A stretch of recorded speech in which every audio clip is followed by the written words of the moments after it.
Today we're checking out Screamer on the Steam Deck OLED. I've been playing it over the past few days and I went into this game not really knowing what to expect. It's a racing game, it's an anime arcade racer and it looks like a pretty demanding game. It's built on Unreal Engine 5 and on top of that it mixes racing with combat and with a lot of effects on the screen, so I wasn't sure how well it would actually translate to the Steam Deck, but after spending some time with it, I think this is one of those games where the experience really depends on how you set it up, because there's a big difference between just running it and actually getting it to feel good. The good news is that it can run amazing and I think it's a pretty good experience. In this video I'll go through how it runs, what settings makes the most sense, how the gameplay feels on the deck and whether it's actually worth picking up right now or if you should wait for a discount. So once you get into the game, the first thing you notice is that this isn't a traditional racing game. There's a lot going on during the races. You're not just focusing on speed and racing lines, you're constantly interacting with different mechanics. There's a couple of different boosts. You can use different abilities, like you have offensive and defensive abilities, and it almost feels like there are small systems layered on top of the racing itself, and that keeps things more engaging than I expected. After all, it's an arcade racer, so it has this going for it. Now, the controls for this game are also a bit unusual at first. You steer with the left analog stick like you normally would in a racing game, but you actually drift with the right stick. So in a combination with both the left stick and the right stick, you can do some really cool movements. It feels awkward in the beginning and it took me more than an hour to actually adjust, but once it clicks it actually gives you a lot of control over how the car behaves. I think it ends up feeling quite satisfying, especially when you start combining movement with the different abilities during races. Something else that stands out really quickly is how much focus there is on the story. There are quite a lot of cutscenes and dialogue sections between races, and there's a ton of characters, and depending on what you're looking for, that can either be a positive or a negative. Sometimes you just want to jump in and do a few races, and the game doesn't always let you do that right away. Other times, during an actual race, there's going to be cutscenes and it's going to take you out of the race and then bring you back in.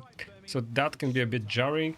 Personally, I didn't mind it too much because the story is actually quite interesting and involved and I liked it, but I can see this being a deal breaker if you just want a quick arcade racing experience without interruptions. You can skip all of the story, but it will interrupt your race. One thing the game does really well on the Steam Deck is accessibility. There are options to increase menu text size and subtitle size, and on a smaller screen like the deck, I think that makes a big difference. Everything is pretty easy to read, and you don't feel like you're struggling with the interface. Now let's talk performance, and when it comes to performance, this game actually gives you quite a few tools to work with. You've got TSR and FSR4 built in natively. I didn't have to do any DOL swap or anything like that. The game also has frame generation for FSR, but it works pretty bad. I don't recommend it at all. But right now, what you're looking on the screen is the game at the lowest settings using FSR4 on performance mode, and you can push the game to pretty much stable 90 FPS on the OLED. And from a purely technical standpoint for an Unreal Engine 5 game, that's pretty impressive, but visually it's not a great experience. We can do much better. The image becomes quite rough because of the FSR4 set to performance. You are gonna get a lot of shimmering and a lot of jagged lines. It's gonna be blurry and it's gonna lose a lot of clarity, so it's not something I would personally recommend. Now switching over to FSR balanced improved things a little bit, but you still get higher frames, usually somewhere around the 75 to 85 FPS range.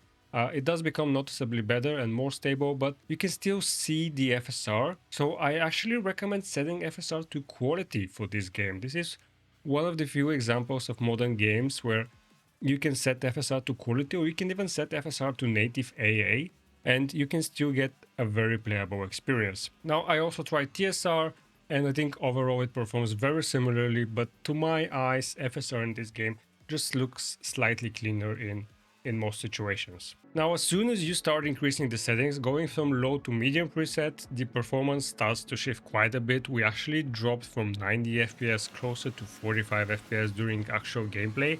And since this is a fast racing game, that drop is pretty noticeable, especially when things get more intense there are some races with up to 16 cars, and it really makes a difference, and it can be a bit of a struggle. So this is where it becomes a balancing act between visual quality and smoothness, and this is where we have to do some tweaks in order to get a more playable experience. So after testing quite a few combinations, I ended up settling on a setup that prioritizes visual quality while still keeping the game smooth. I will give you two options. The first one is going to be with the settings mostly on medium and high, and that will get you to about 45 FPS, which is pretty stable. The other one will be with settings mostly set to high, and that will reach 40 FPS, and then we're gonna use lossless scaling to bring it up to 60 or 90. Now with the settings you're currently seeing on screen, this is my setup that I recommend for a 45 FPS experience. You're gonna have a lot of the settings set to medium. Some of them will be on epic and high. I recommend anti-aliasing set to epic because it just gets rid of those jagged lines. And FSR is going to be set to quality here, however with shadow set to medium and shading set to high. These are the settings for 45 FPS without any lossless scaling, without any frame generation, and it's not a bad experience, it is a pretty good experience, but if you want even more smoothness, you can set shadows on epic and shading on high, and then we can turn on lossless scaling. So I think lossless scaling actually works really good in this game, even though the game is very fast paced and some of the menu will start artifacting because of lossless scaling. You're not actually going to notice that because you are focused on the road and on the car. So I played a lot with lossless scaling and I had a pretty good time. And another thing is that this is one of the few cases where I would actually recommend enabling motion blur. It just helps with the sense of speed and makes the overall presentation feel smoother during fast movement. I think motion blur makes a lot of sense for racing games. So with lossless scaling 2 times, you can get to 60 FPS very stable experience, or with lossless scaling 3 times, you can get close to 90 FPS, not quite reaching a stable 90 FPS. It will give you more smooth frames, however you might start to notice a lot more artifacting and warping, particularly around the road and around the bottom of your car. So that's something you can try if you want. My personal recommendation is to play with the settings I gave you for 40 FPS and turn on 2 times lossless scaling. Now battery life on the OLED is fairly solid for this type of game. You're looking at around 2 hours and 45 minutes to even 3 hours.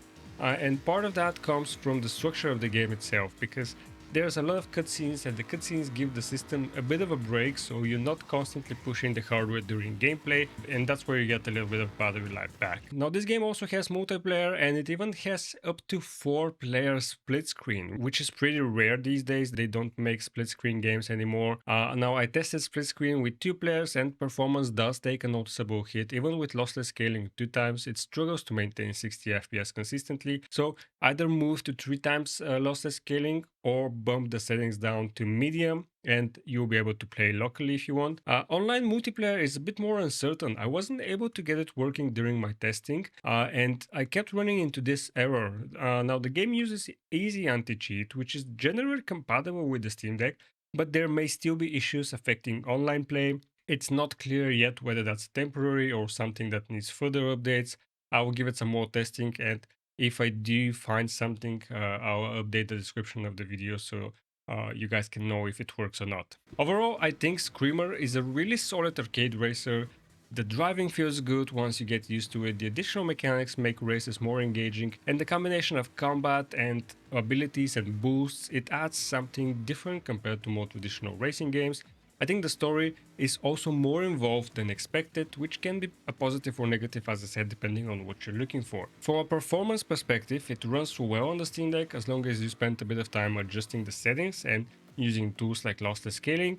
The main issue I have for this game is the price. It's 60 euros, which it feels a bit too expensive for what the game offers right now, and I think if it was closer to 30 or 40 euros, it would be a much easier recommendation and it would have been a bigger success. It would have more players. Right now, I think it has only around 200 to 300 players on Steam. So I would say it's worth playing, especially if you enjoy arcade racers with a bit more depth, but it might be better to wait for a sale. That's gonna be it for this video. If you guys enjoyed it, consider leaving a like, and if you disliked it, let me know what I can improve. Thank you for watching, and I'll see you in the next video.